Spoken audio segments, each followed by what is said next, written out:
La force des institutions détermine la solidarité d'une démocratie et l'état du chemin qui mène vers le développement. Propos de la chargée d'affaires de l'ambassade des États-Unis au Congo, tenue à l'occasion de cette conférence sur la qualité des institutions dans une démocratie. Les acteurs de la société civile et aussi la politique sont les bâtisseurs de ces piliers.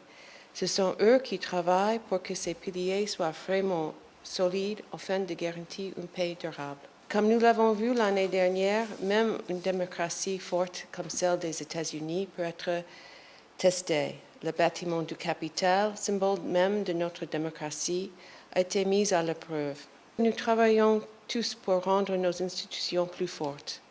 Raison pour laquelle je pense que cet atelier est très important pour la jeune démocratie congolaise après l'élection présidentielle apaisée au Congo. Spécialiste de la politique américaine et auteur de nombreuses publications dont l'Amérique après Obama a mis à justifier depuis l'Hexagone les atouts de la démocratie américaine. Sachez que la plupart de la bureaucratie fédérale qui est chargée de mettre en place des lois, d'administrer et aussi de faire de la réglementation se situe dans la branche exécutive, mais le Congrès aussi et la branche judiciaire a leur propre bureaucratie. Cette initiative de l'ambassade des États-Unis est saluée par les participants.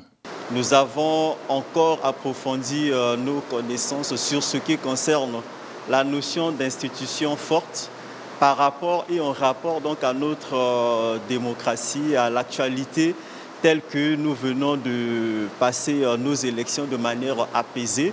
Et cela donc a été une occasion, une opportunité pour l'ambassade des États-Unis d'entretenir une partie de la jeunesse et d'aborder ce type de questions. Cette conférence est tenue le mercredi 19 mai à Pointe-Noire.